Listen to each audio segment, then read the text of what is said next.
November 19, 1863, the Gettysburg Address. You are there. Walter Cronkite reporting November 19, 1863. Today, in the third year of war between the United States government and the Southern Confederacy, a cemetery is to be dedicated at Gettysburg, Pennsylvania. The ceremonies will honor the Union soldiers who died in the great battle there 4 months ago. They'll be watched with interest throughout the world. The principal speech of the occasion will be delivered by Edward Everett, perhaps the foremost orator in the United States. Also on the program, listed for a few words of dedication, is the President of the United States, Abraham Lincoln. Although the Union forces have met with recent success on the battlefield, the course of the war is far from smooth. There have been increasing doubts cast on Mr. Lincoln's fitness to continue as president in these crucial days. At Gettysburg, he may give clear indication that he intends to stick by his course, represented by such acts as his proclamation freeing the slaves. Or he may give in to such pressure as the recent three-day riots in New York against the draft and offer the South a compromise on basic issues. Harry Marble is at Gettysburg now, where the ceremonies are about to begin. All things are as they were then, except you are there. This is Harry Marble reporting from Gettysburg. The ceremonies were supposed to have begun some time ago, but Mr. Everett has been delayed. As you can hear, the time is being filled by band music. It's Mr. Lincoln over there talking to Secretary of State Seward. The President has given no hint as to what he intends to say, but there's considerable skepticism that he can say much of anything in the short space of time given him. Mr. Everett's speech, judging from advance copies given the newspapers, will run about 2 hours. People have come from all over the North to witness the dedication. Many of them have lost sons or other relatives on this battlefield and have spent hours trying to find their graves. We've tried to get some opinions on today's events. This lady and gentleman are Mr. and Mrs. Martin O'Connor of New York City. Is that right, Mr. O'Connor? O'Connell. You are from New York. I am. Your son was lost here at Gettysburg. He was. I'm very sorry. That won't bring him back. No, I realize that, but, well, do you feel that what he died for is being achieved? In other words, that he... You know what he died for? You tell me, I'd like to know. Do you know why he died? Hush, Martin. To preserve the Union? To preserve the rich. Martin. Why should I be silent? For what? They starved me out of Ireland 15 years ago, and they're doing the same thing to me here and killing my children besides. Why should I be quiet? We'd had $300 to buy him a substitute. Tom would be alive today. Instead of buried in a ditch, blown to pieces for all we know, we can't even find him. We've been looking for his grave the whole day, wandering over the hills. They sent us his cap. All we got left of him. Thought I'd like to put it on his grave, along with a few blossoms. There's so many graves. Not enough for some people. I left the flowers. A boy named Riley. There was only the bare earth. Seemed a sin just to throw them away. Do many of your friends feel the way you do, Mrs. O'Connor? You heard what happened in New York City last summer, did you not? I know there was heavy rioting. I was there when it started. We were tearing down the building to make room for a new one. I'm a hod carrier by trade. They came and asked us to register for the draft. Us, mind you. Men who worked to support a family. It wasn't enough they took our sons. We drove them away with rocks. We went round to the next job and made them stop work. A little while it was all over the city. Some of the reports said the riots were definitely organized by Southern sympathizers, that they were almost military in character. Be that as it may, we showed them those 3 days. We showed them they couldn't make us work for them, only to fight for them, only to make more money, and then bring in cheap labor to undercut even the miserable wages they pay us. You feel then that the war is unjust? It's a rich man's war and a poor man's fight.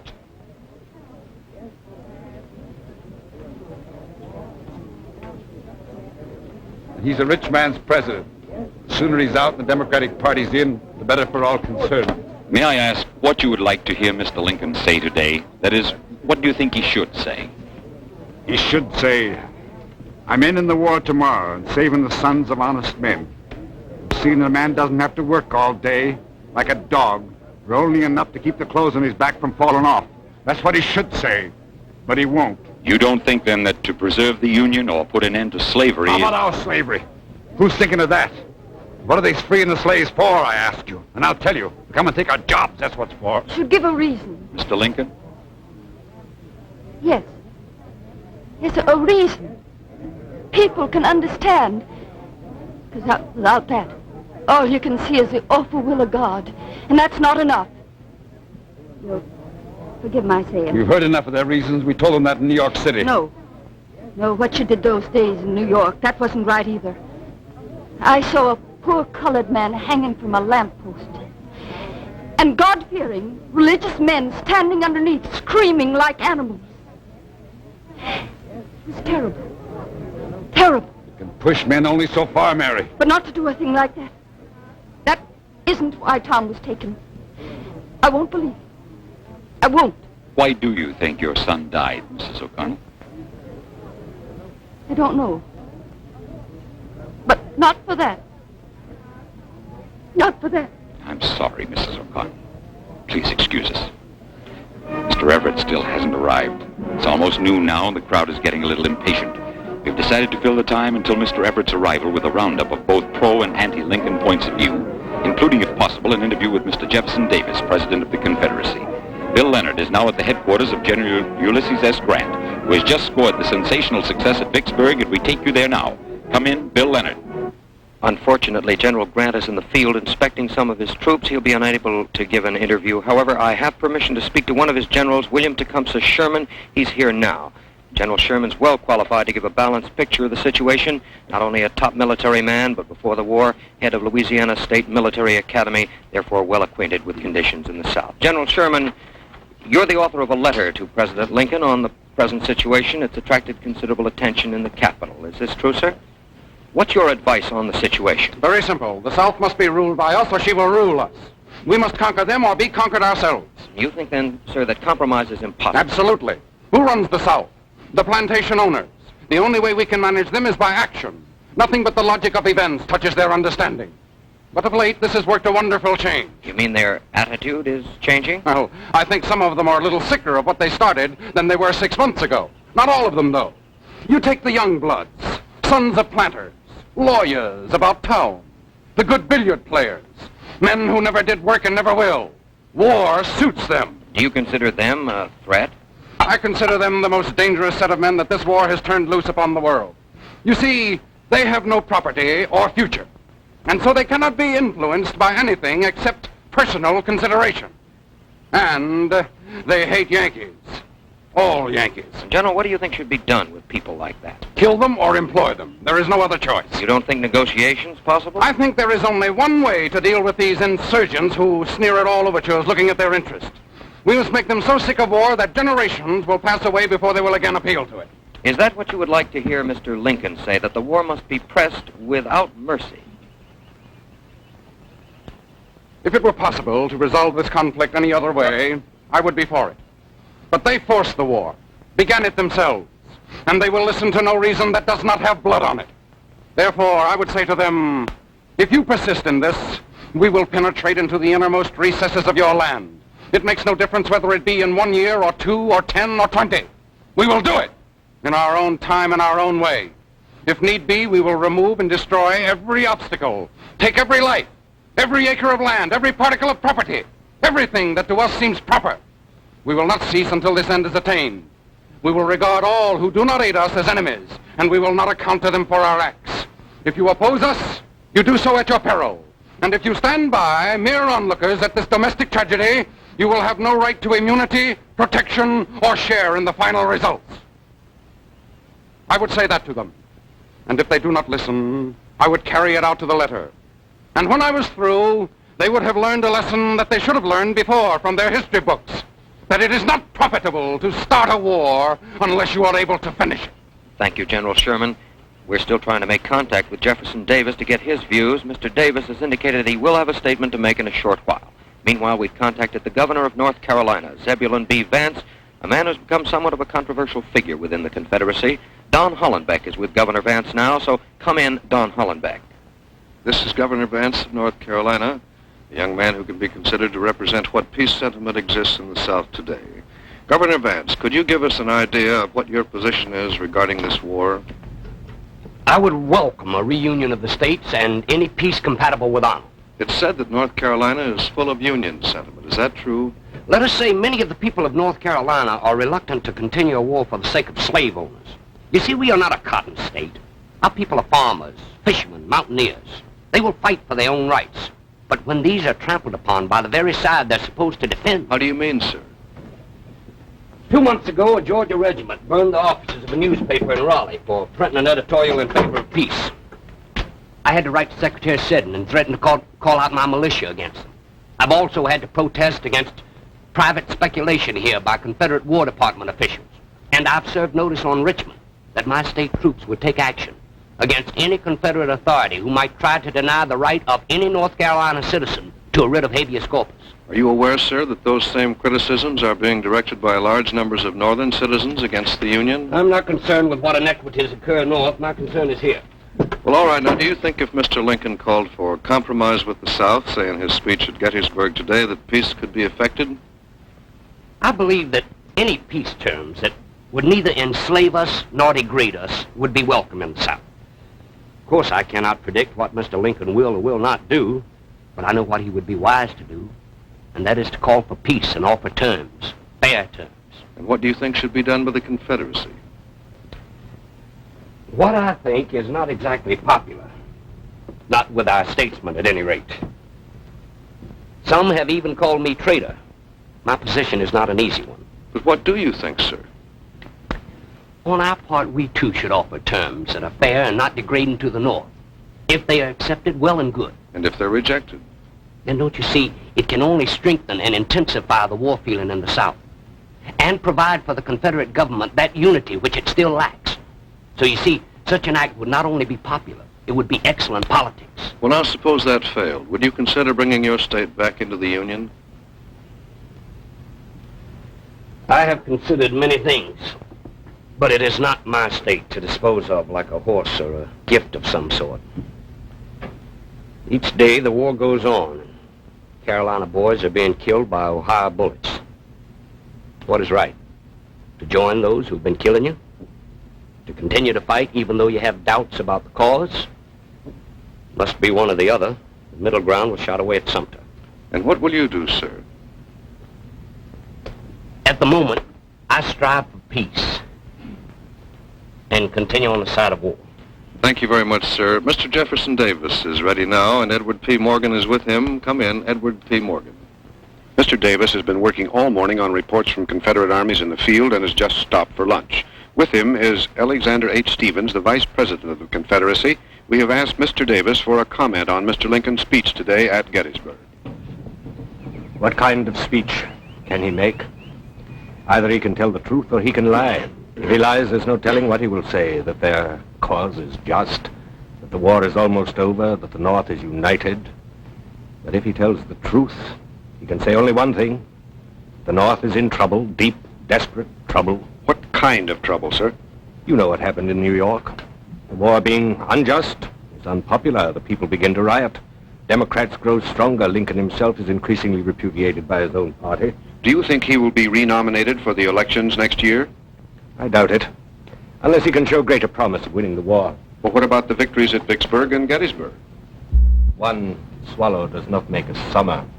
2 victories do not make a war. Well, there is talk that the Confederacy has lost heart, that the people of the South no longer feel they can win. Your information is incorrect. It's true that we have suffered. We shall continue to suffer so long as we are oppressed. We shall also continue to fight. What would you say you were fighting for, sir? For freedom. We are fighting to be let alone, sir. To be free to go our own way. You hear in the North that we fight for slavery. It is true that we fight for the right to keep our property. The United States of America was founded on a similar fight. We would not be men if we did not defend that right, but if you remember, when we founded our Constitution in 1861, we abolished the African slave trade. That is not the act of a country fighting merely to preserve slavery. Could you be more specific as to what you mean by freedom? Self-government. If the North would accord us that, the war could be over tomorrow. Do you see any signs of compromise on the part of Mr. Lincoln? A few months ago, Mr. Stevens here started on his way out to Washington in hopes of conferring with Lincoln on the subject of peace. He was met with a complete refusal. He did not even reach Washington. So we cannot hope for any kind of peace except what we can obtain by force of arms. Then you do think that Mr. Lincoln is not going to... Mr. Lincoln will not be realistic, like the other members of his party. He is not capable of taking the long view. He sees the capture of Vicksburg and believes that he has won the West. He sees Lee retreat at Gettysburg and regards as permanent what is merely tactical. He will therefore, if he stays in character, make some fire-eating speech full of bad jokes, meant to whip up his people so that they will think that what is being lost is really being won. But you think that whatever Mr. Lincoln says, the Confederacy will continue to fight? And to win. We are a strong, united nation, fighting for what is right. Such a force cannot be defeated. If Lincoln had a view of history, he would realize that and use the occasion at Gettysburg to settle this war, not further it. Thank you, President Davis. Our word is that Mr. Lincoln has not yet begun his speech at Gettysburg. Winston Burdett is in Boston, Massachusetts, where plans for a convention next month of the Anti-Slavery Society are being made. The abolitionists have been among those who feel the president has not moved fast or hard enough. For a first-hand report, we take you now to Boston and Winston Burdett. We are in the living room of Mr. John Nuncy Forbes, a New England industrialist and a leading abolitionist. With him are the Reverend Samuel May, a Unitarian minister from Brooklyn, Connecticut, and Mr. William Lloyd Garrison, founder of the abolitionist movement. Mr. Forbes is also one of those who have recently written Mr. Lincoln a much debated, although technically private letter about what pronouncements he should make at this time. Mr. Forbes, could you tell us what you advise the president to say? Certainly, with pleasure. I told him he should make it plain to people that this is not a war between North and South, but between rich and poor, between the people and the aristocrats. Now that the people see this clearly defined, I said, and the war will be over. What did you base this argument on, sir? Facts. Facts and more facts. Who rules the South and controls it for war? An aristocracy, my boy. An aristocracy. A class that owns 20 slaves and upwards, and who numbers only 28,000 persons. Do you get that fact? They are only the 178th part of the 5 million whites that live in this country. Is that a fact or isn't it? What would you do with that fact, sir? Well, what you do with any fact. Spread it. Get it around. Make it public. If our people in the North can be made to recognize this fact, the rebellion will be crushed for want of Northern support. Do you feel the South is getting much support in the North? Too much. Far too much. The Copperheads masquerade as Democrats. And they have misled thousands, hundreds of our Northern men. Honest men, to be sure, but ignorant. Grossly ignorant. That's a fact. Do you think Mr. Lincoln will take your advice? I don't know. He's a hard man to move, but we've pushed him, haven't we? I suppose we have, but that was while we were still not respectable and could afford to make loud and unseemly noises. 18 years ago, I was dragged through the streets of Boston by a mob who disliked my opinions. Today, I hear complaints that these same opinions are too tame. Well, 18 years ago, there were only you and one or two others. Today, our views are represented in Congress and all over the world. Still, we must keep our voices up, however unpleasant we may sound. The president, like anyone in office, responds to pressure. If we want him to move in our direction. In the direction of justice? In the direction of justice, we must exert the greatest pressure, not just from one man, but from hundreds. The president knows which side is right. But he needs help. It's never easy to move in the direction of justice, no matter who you are. Well, that must be Douglas. Oh, it's good to see you, Mr. Douglas. Frederick Douglass, a former slave, and one of the leaders of the abolitionist movement. Mr. Douglas, the president is speaking today at Gettysburg. Do you have any idea as to what he intends to say? None at all.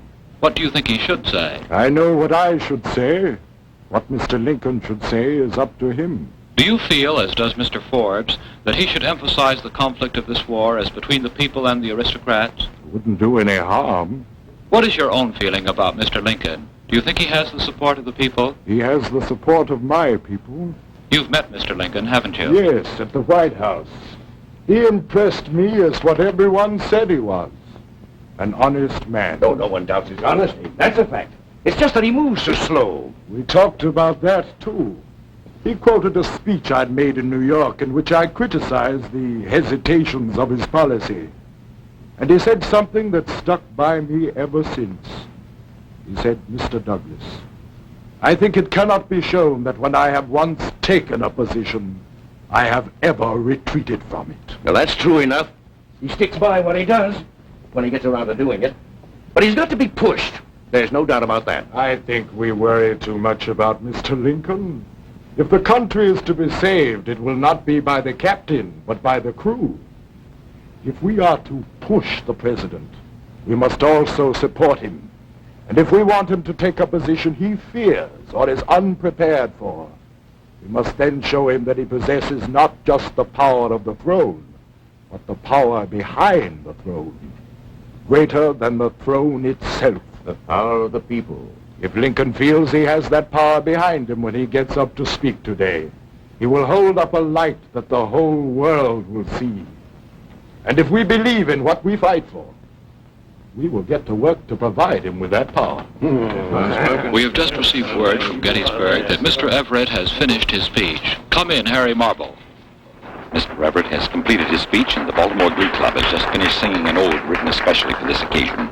Ward Hill Layman will now introduce Mr. Lincoln. Ladies and gentlemen, the President of the United States.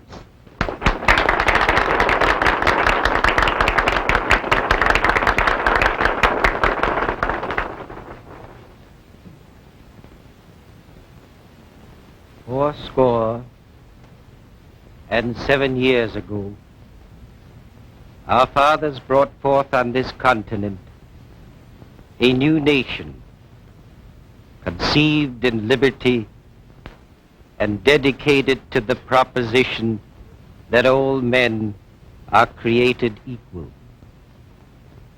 Now we are engaged in a great civil war, testing whether any nation so conceived and so dedicated can long endure. We are met on the great battlefield of that war. We have come to dedicate a portion of that field as a final resting place for those who here gave their lives that that nation might live. It is altogether fitting and proper that we should do this. But in a larger sense, we cannot dedicate, we cannot consecrate, we cannot hallow this ground. The brave men, living and dead, who struggled here, have consecrated it far above our poor power to add or detract. The world will little note, no long remember what we say here, but it can never forget what they did here. It is for us, the living, rather to be dedicated to the unfinished work which they who fought here have thus far so nobly advanced. It is rather for us to be here dedicated to the great task remaining before us, that from these honored dead we take increased devotion to that cause for which they gave the last full measure of devotion, that we here highly resolve that these dead shall not have died in vain, that this nation under God shall have a new birth of freedom, and that government of the people, by the people, for the people, shall not perish from the earth. Most of the audience that day, Abraham Lincoln's speech was over almost before it began. And most of the audience was left with a feeling that nothing had been said, certainly nothing of any importance. The press reports were mixed, some newspapers calling the president's performance a poor and even laughable one, while others felt the speech was noble and deeply felt. The Civil War continued after the Gettysburg Address. In itself, the short speech changed nothing except what could not be measured. But it served notice that the war would not be compromised and could not be settled except on a basis of democracy, that the nation could not exist except as a unit of free men.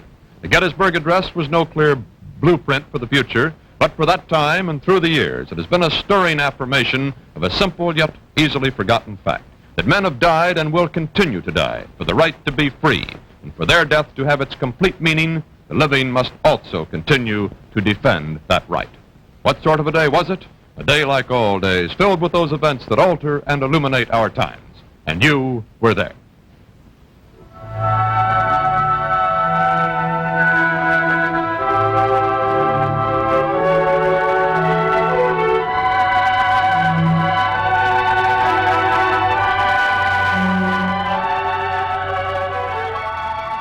Thanks for watching. If you'd like to help us produce more compelling historical content like this, please like, comment below, and share this video with fellow history buffs. And of course, be sure to subscribe to help keep history happening.